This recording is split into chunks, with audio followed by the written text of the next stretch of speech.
Thanks for joining us at 11. I'm Jose Sosaya. A catastrophe in the making. That is how the National Chemical Safety Board described the fallout of the deadly Givaudan plant explosion in 2024. The CSB's final report puts the blame on a series of failures and missteps that led to the tragedy.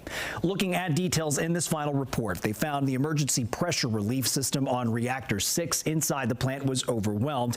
It's that caused the explosion. The board's investigation also revealed that cooking vessel was constructed in 1978, and it was originally operated at a different facility. The reactor was brought to the Givaudan factory in 2008 and moved to storage, but in 2021, that reactor was modified and installed.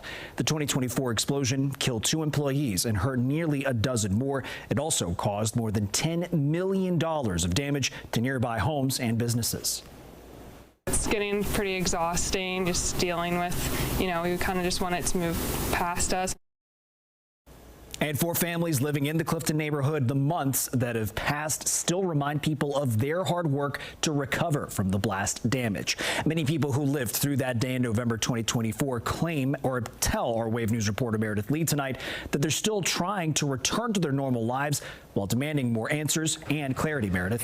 Yeah, Clifton neighbors tell me that it's validating that the investigators found the explosion from November of 2024 was preventable, but it's also reopening a wound for them that never fully closed.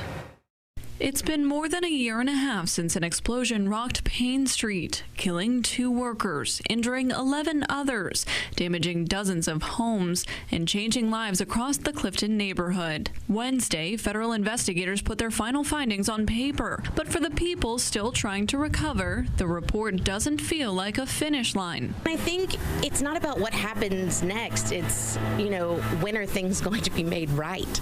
The U.S. Chemical Safety Board found the Givaudan explosion was caused by an overwhelmed pressure relief system on a 1978 reactor, one that was modified and reinstalled at the Clifton plant just 3 years before the blast. Hillary Ford was out of her home for 6 months after the explosion. Ford says the report confirms what neighbors suspected all along. It's very clear that the accident was caused by lack of oversight by the company itself. Neighbor Emily Sibular says her family is ready to move on, but the CSB's findings still stung. And the statement that just came out kind of reaffirmed that maybe they didn't take the best precautions when it came to safety at the plant and everything, so it's a little upsetting to hear that, but we're kind of just glad that it's behind us and not going to be in our neighborhood anymore. Another deadly blast happened at the factory in April of 2003, killing 1 worker. The site was then owned by a different company. What comes next for the site is now in Metro Council's hands. The Planning Commission voted 8-1 last month to recommend rezoning the property from heavy industrial to commercial manufacturing,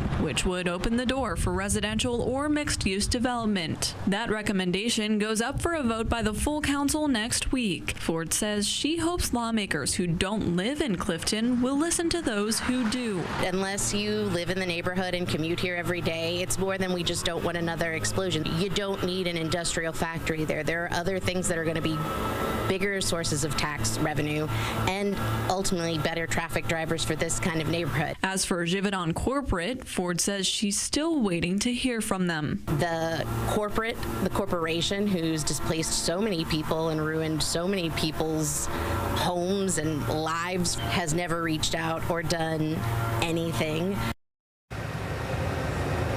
The CSB is also urging Givaudan to not place any future production facility near a residential area and is recommending safety reviews at its other plants. Meredith Lee, Wave News.